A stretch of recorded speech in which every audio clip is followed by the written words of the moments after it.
Y le damos la bienvenida a nuestro amigo, compañero Ramiro Cajiano Blanco. Muy buenas tardes, ¿cómo estás? Desde San Pablo, Brasil. ¿Qué tal? ¿Cómo te va, Fernando? ¿Cómo están las cosas ahí por Jujuy? Bien, aquí como siempre. Un lugar distinto a lo que pasa en la Argentina, ¿no? Pero Creo que sea tan distinto de lo que pasa en Latinoamérica y en el mundo, Fernando. Quiero recordar unas palabras. Yo tengo un poco de rabia de Cristina Kirchner, porque Cristina Kirchner tira unas teorías geopolíticas fantásticas y maravillosas una vez en la vida y después no las retoma. Entonces, hace un tiempito atrás, entre esas teorías geopolíticas que ella las dice con una claridad que solo ella las puede decir, cuando ella hablaba de la crisis de la democracia.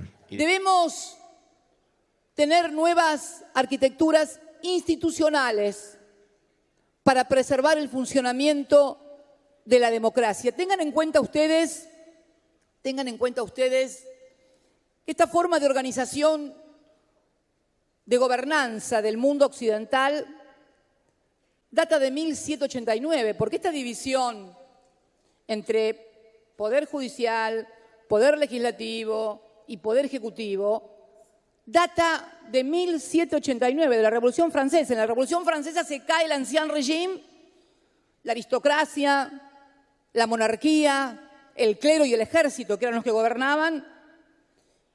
Miren de dónde data, de 1789.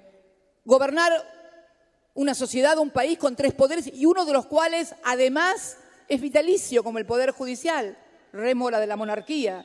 Rémora de la monarquía, si las hay. ¿Qué quiero decir con esto? Que estamos con el mismo sistema de gobierno de cuando no existía la luz eléctrica. A pesar de el inmenso desarrollo tecnológico, estamos con lo mismo. Exige sí repensar nuevas arquitecturas institucionales. Donde estamos pensando en los tres poderes, cuando habría que colocar un cuarto poder, que es el poder de la prensa. Ella decía, bueno, y ni vamos a hablar de las multinacionales. Yo le diría, ni vamos a hablar ahora de lo que es todas las redes sociales de la inteligencia artificial. hablando de presidentas, ¿no?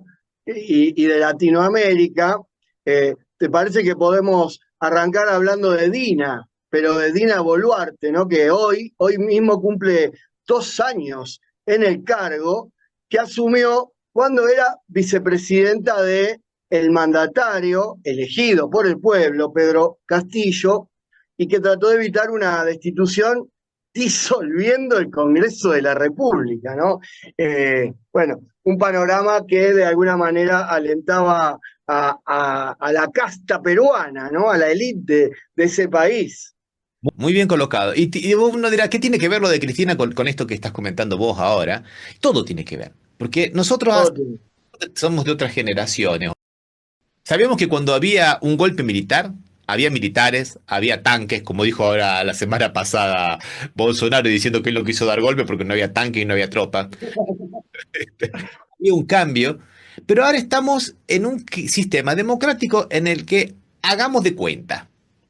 Hagamos de cuenta. Entonces hacemos de cuenta como que hay democracia. Hacemos de cuenta, lo derrocamos a Zelaya en el 2000, hace 15 años atrás, en el 2009, y hay democracia. No hubo ruptura del orden democrático. Después, 2 a 3 años después, viene lo de Lugo. También lo derrocaron sin ningún motivo. Hagamos de cuenta que no hay ninguna ruptura democrática. Después viene el impeachment de Dilma. Hagamos de cuenta Lo que de Dina. estamos en democracia. No, asumió el vice. Acá no hubo militares, no hubo nada. Hubo un proceso institucional que estaba contemplado en la Constitución. Pero faltaron los requisitos básicos para hacer. Faltó el delito. En un juicio político en el cual no hubo delito. Lo mismo que pasó con Lugo. Con Lugo no se pudo defender porque no se supo de qué se lo acusaba. Entonces, bueno, hagamos de cuenta que sigue todo. Después vino lo de Evo Morales. ¿Viste? Lo sacamos a Evo Morales un poquito después, ahí hubo un poco más de disturbio, ¿viste? Ya estuvo más a la Euromaidan, ¿viste? Estuvo más a la ucraniana, que lo vamos a ver ahora, que es lo que están repitiendo ahora en Georgia, y asume la amiga Yáñez, ¿eh? Y ahora, después viene lo de Castillo, Pedro. a Pedro Castillo, lo destituyeron. Lo metieron preso cuando él ya estaba camino a la embajada de México, que ya México le había concedido el asilo político, con los servicios de inteligencia trabajando a full, porque lo interceptan en la calle, por haber hecho una medida que le permite la Constitución. Él disuelve el Congreso y llama a elecciones. Lo había hecho Vizcarra, el mismo presidente de Perú, 2 meses antes. Esas cosas no existen en la democracia latinoamericana, pero sí en estos inventos de democracia presidencialistas con estas cosas del parlamentarismo que vienen, ¿viste? Y hace 2 años que la tenemos a la señora Boluarte como presidenta. que, que ha tenido la suerte de 6 veces la han querido deponer de su cargo, Ramiro, Ahora por mismo, distintas causas. ahora mismo está sufriendo, pero sufre pero Ahora una más. estas son las cosas que a mí particularmente me hablan muy mal de la democracia. Porque la tipa se hizo una cirugía en la nariz y supuestamente habría abandonado el gobierno sin pedirle permiso al Congreso. Es súper vanidosa esta mujer, ¿no? Parece que esta señora, Eh, la vanidad puede más que ser, porque, viste, las cosas que siempre le encuentran es relojes, joya, eh, pero sinceramente, con todas las cosas que ha hecho, ¿cómo la sí, van sí. a destituir por eso? Sinceramente, hay 70 muertos, Fernando, hay 70 muertos en las protestas, principalmente en la Sur, y la van a destituir porque se hizo una cirugía plástica y no le pidió permiso al Congreso. O sea, vos fíjate el nivel de nuestra democracia. Y mientras tanto, hay un común denominador con todo lo que vamos a ver Pero ahora. a lo mejor lo logran, ¿eh? Con esto a lo mejor lo logran. No por los muertos, por el Rolex Gate y las otras causas que tienen. Exactamente, Fernando. Por eso digo que estamos en una democracia en crisis, pero esta democracia en crisis no es crisis para todos. Es como dice Naomi Klein, ¿no? La crisis de la oportunidad de los poderosos. Porque en este momento Eh, señora Dina Boluarte cuando están renegociando todos los contratos con la minería que vencían de la época de Fujimori en los 30 años, ¿no? Entonces, a río revuelto. Claro, por eso lo sacan a Castillo, no lo sacan a Castillo porque no era democrático, era porque él quería que pagaran más, como hizo Evo Morales en su momento con las explotaciones del gas. Bolivia, paguen más. En lugar de las multinacionales llevarse el 82 y dejar el 18, vamos a distribuir un poquito mejor, que dejen un poco más. Y de hecho, ¿qué ocurrió? Ninguna multinacional se fue ¿cómo es? De Bolivia.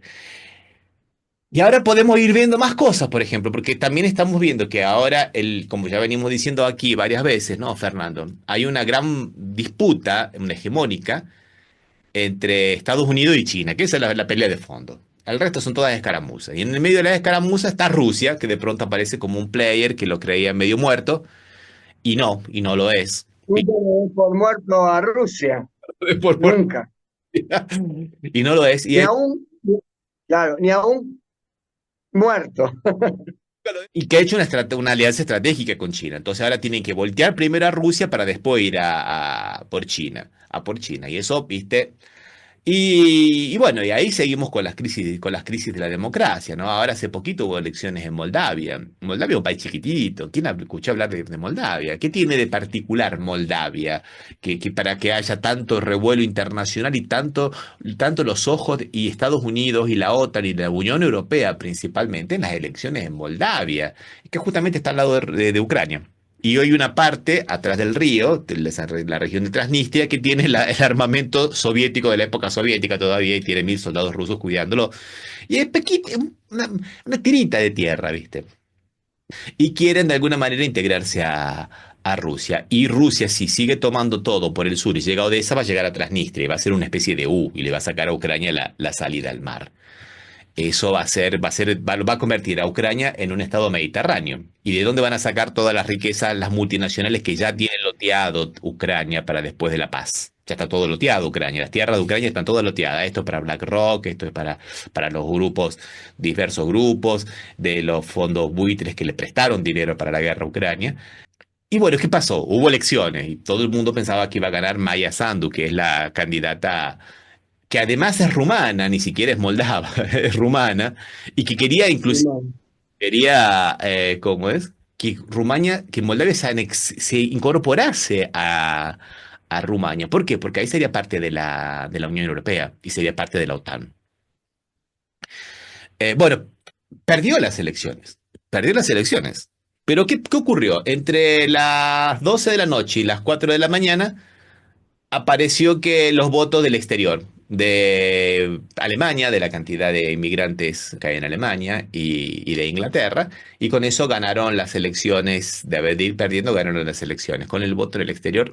La Unión Europea vuelve a respirar aliviada tras la reelección de Maya Sandu como presidenta de Moldavia. Bruselas subraya que estas elecciones se han producido en un clima de gran interferencia por parte de Rusia. Retrucho, refalopa, siendo que la mayoría de los inmigrantes moldavos están en Rusia. En Rusia había capacidad para más o menos unos 300.000 votantes y le mandaron boletas para 10.000 nada más. Y todavía habilitaron 2 mesas nomás para que hicieran una cola infernal y desistieran, ¿viste? Y ya enseguida lo primero que hicieron era, puf, le ponemos el sello de elecciones válidas, garantizamos el sello garantía, Unión Europea, que viva la continuidad y veremos qué ocurre. Al ladito tenemos la En Rumania también hubo elecciones, ¿no? Y el ganador de la primera vuelta dice que hubo un golpe de Estado porque le anularon el sufragio. Alin Georgescu hizo la denuncia, ¿no? Que el fallo de los jueces constitucionales deja así, tal cual, en coma inducido el Estado de Derecho, justo lo que estamos hablando a nivel internacional. El caso contrario es, cuando el que gana es el que no nos gusta, las elecciones son viciadas. Yo te voy a decir, textualmente tengo las declaraciones de Elena Lasconi, que era la contrincante de él. A todo esto, claro, esto es el primer turno, iban al balotaje, ¿eh? O sea, Sí, sí. ya están dando por perdido que perdían el balotaje haciendo estas trampas, ¿no? Elena Lasconi, que era la candidata proeuropea, digamos, dijo, este es el momento en el que el Estado rumano ha pisoteado la democracia. No se trata de mí. Están hundiendo la economía, están destruyendo la democracia, están llevando al país a la anarquía.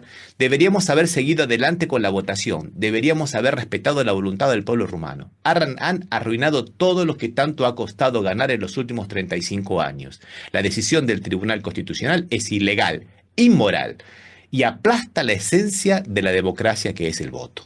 Esto lo dijo la beneficiada, digamos, ¿no? La contrincante que es la beneficiada. Imagínate vos el escándalo que será.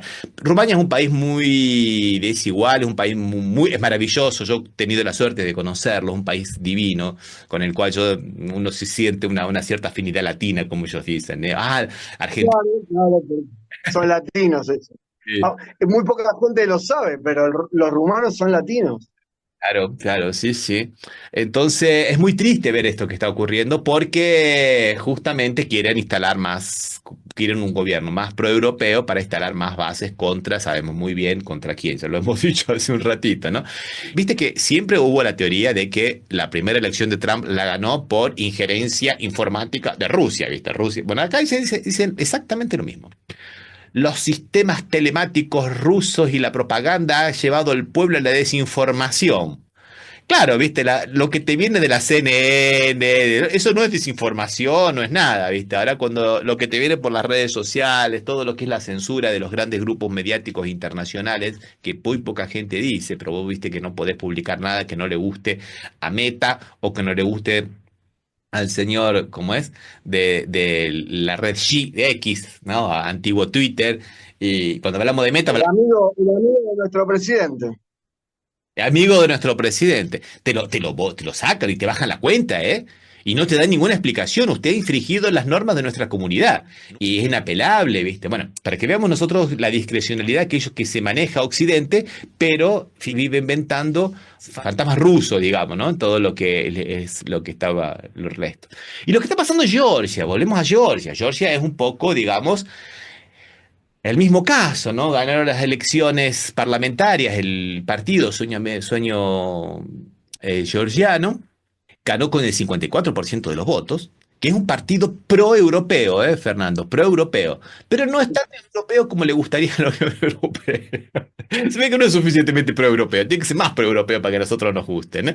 Entonces las elecciones fueron el 26 de octubre, y el 28 de octubre ya estaba diciendo, el Parlamento Europeo que desconocía esa elección y pedía nuevas elecciones. A todo esto, ¿cuál es la vinculación de Georgia con la Unión Europea? Que la Unión Europea habilitó a Georgia como candidato a adherirse a la Unión Europea, o sea, para comenzar un proceso. Había que iniciar, ver qué se hacía, qué no se hacía, todo un proceso bastante largo, puede llevar años, y el Parlamento dijo, bueno, ante eso, ya que viene así la cosa, vamos a congelar las discusiones hasta 2028. Porque nosotros queremos discutir desde nuestra posición de dignidad. Somos un país digno, tenemos un país soberano. Y tuvieron una manifestación bastante importante porque la gente lanzó pirotecnia al Parlamento de Georgia, ¿no? Y dispararon con punteros láser también. ¿Vos te acordás la famosa imagen que todos los medios de comunicación en Argentina hicieron circular de el hombre bomba del Partido Obrero en las manifestaciones en la plaza contra el Congreso? Bueno, multiplícalo por Sí, 7. Él tiraba unas bombitas.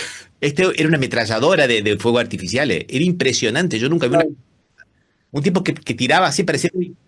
Los líos que hicieron. Hay más de 100, de 300 agentes del orden que están heridos. No, fue violento y muchos eran extranjeros. Hay más de 200 detenidos, de los cuales el 30% son extranjeros. E inclusive ya han empezado a amenazar que van a ir desde Ucrania algunas milicias pro-ucranianas que también estaban trabajando en la lucha contra Rusia. Estamos hablando específicamente de Misanthropic Division. Mirá cómo se llama, Division. Misanthropic, la división Misanthrop. Y la presidenta, que va a haber, el Congreso convocó a elecciones presidenciales, porque eso fueron para elegir primer ministro, ahora son las elecciones presidenciales la semana que viene, el día 14. La georgiana, que es francesa, la señora Salomé Zurabishvili, dijo, no, yo no voy a seguir siendo presidenta porque este Congreso es ilegítimo. O sea, si ya el Parlamento Europeo dijo que el Congreso es ilegítimo, ergo el Congreso es ilegítimo. Y yo voy a seguir siendo presidente y no voy a dejar el cargo el 29 de diciembre. Mirá el lío que están haciendo, la chanchada que están haciendo con el sistema democrático. Estamos hablando de un partido que gana con el 54% de los votos y que está repitiendo tal cual, paso por paso, lo que se hizo en Ucrania en el 2014 para derrocar al presidente en su momento, elegido con una amplia mayoría, y los mismos actores, la señora Nuland, ¿no? La Victoria Nuland, que era la encargada norteamericana para los asuntos del este Asia, del este europeo, repartiendo pancitos a los manifestantes. Y ahora hemos visto las mismas imágenes repartiendo también pancitos y pedacitos de pizza a los manifestantes. O sea, tal cual, calcado. Y es muy parecido con lo que se hizo contra Evo Morales, ¿no? El mismo tipo de acciones, de gente violenta, van armándose grupitos paramilitares que van a ocupar, tratando de ocupar los espacios públicos. Como estaba hablando de los rayos láser, era para evitar las cámaras de los edificios públicos que lo filmasen, y acciones violentas contra la policía, bomba molotov. Y todo, viste, el mismo repertorio de siempre, Fernando. Fuimos a Georgia, Pakistán lo mismo, pero solo que Pakistán al contrario. Imran Khan, que era el popular, que la gente lo quiere, de ese no se dice nada y le reprimen las manifestaciones porque Imran Khan no está lo suficientemente alineado con los intereses de los Estados Unidos, como sí están los militares que dieron el golpe y que están en este momento en el poder en Pakistán. Y bueno, podemos ver la crisis en Alemania, la crisis institucional en Alemania, que ya habíamos comentado, ¿no? Que decía, Olaf Scholz tiene que llamar a elecciones anticipadas porque perdió toda la coalición de poder, perdió el poder, digamos, ¿no? Para febrero, y después dijo que no sé si vamos a poder hacer las elecciones en febrero porque no tenemos papel, ¿viste? Los papeleros alemanes dijeron, está loco, ¿no? Y ahora el problema en Francia, que también ha tenido que pedir la dimisión el primer ministro, ¿no? Michel Barnier tuvo un voto de desconfianza, justamente, uno de los motivos por el causa de la crisis de la deuda, y el próximo va a ser Macron, va a tener que llamar a elecciones anticipadas, pero también por estos juegos asquerosos que están haciendo. Hay elecciones parlamentarias, Fernando, para el Parlamento Europeo, pierde Macron, sale tercero. hay elecciones para diputados, pierde Macron en la primera vuelta, sale tercero de vuelta, primero sale Le Pen, segundo la izquierda, hacen ahí un juego que estaba dentro de la legalidad y hasta de la legitimidad. Bueno, se ponen de acuerdo Macron y la izquierda, donde no nos saquemos voto entre nosotros, donde no hay posibilidad, uno se baja y le da al otro, bueno, con eso sale primero la izquierda, segundo queda el partido de Macron y tercero la ultraderecha de Le Pen. ¿Y qué hace Macron? En lugar de colocar como primer ministro un candidato del que ganó, no, pone uno de él que hizo alianza con la derecha para seguir diciendo lo mismo. Vamos a permitir que nuestros misiles de largo alcance que están en manos de Ucrania alcancen al territorio ruso. Vamos a ver si mandamos tropas. Después tienen que salir a decir, no, no vamos a mandar tropas. Pero están todos los días jugando con esta historia y jugando con la democracia. Bueno, ahora, Ramiro, ahora justamente, no sé si ya terminó, pero se reunían eh, Macron con Zelensky y Trump en la Catedral de Notre Dame, ¿no? Y él quería hablar de que el mundo se ha vuelto loco, ¿no? Porque no fue reelegido, ¿no? Y ahora gobiernan los que salieron segundo y tercero, algo parecido a lo que ocurrió acá, en la Argentina, ¿no? Algo parecido a lo que ocurrió acá en Argentina. Por un poquito no ganó Massa en el primer turno. No ganó Massa en el primer turno, el que salió tercero y segundo, y ahora se creen que son los dueños del poder total, ¿viste? ¿No? Nosotros somos la nación, somos los que tenemos la fuerza del cielo, los que estamos ungidos por la voluntad celestial, y ¿por qué no ganaron las elecciones? Te dicen después todavía, ¿viste? Qué democracia más jodida que estamos viviendo, ¿no? Me, me sorprende, ¿no? Me sorprende cómo Zelensky sigue en el candelero, ¿no? Cómo el tipo, habiendo sido un cómico de cuarta, podríamos decir, popular pero berreta, no solamente llegó a ser presidente y se está manteniendo con todo lo que está ocurriendo, ¿no? En su país y con la guerra contra Rusia. Viendo que su mandato vence en marzo, ¿no? Tendría Claro, que haber llamado. Ahora él dice, no, no podemos hacer elecciones porque estamos en guerra. Sí, pero él sigue la guerra. se le acaba la joda. Ya. Fácil así, ¿no, Fernando? En derecho dice que nadie puede alegar su propia torpeza, una teoría, ¿no? Dice, nadie puede beneficiarse de los propios errores, pero este parece que está cometiendo esos errores, mandando gente a la muerte, Fernando, y para mantenerse en el poder. Y lo peor, no es el único. No es, para no hablar de otros, ¿no? No es el único que hace eso. Es complicado, Fernando. Por eso me parecía interesante hablar a partir de lo de Cristina, reflexionar sobre qué democracia tenemos y qué democracia queremos, ¿no? Así es. Bueno, muy interesante la propuesta tuya, Ramiro, para este bloque que a partir del tema de la democracia hemos dado un gran paseo, ¿no? No solamente por Europa, sino por Latinoamérica y por países que el público por ahí no escucha a diario, ¿no? Como Georgia, Moldavia, Rumania. Bueno, Fernando, te agradezco mucho y nos vemos el sábado entonces. Nos estamos viendo el próximo sábado, nuevamente en el bloque de geopolítica. Un gran abrazo. Otro, Fernando.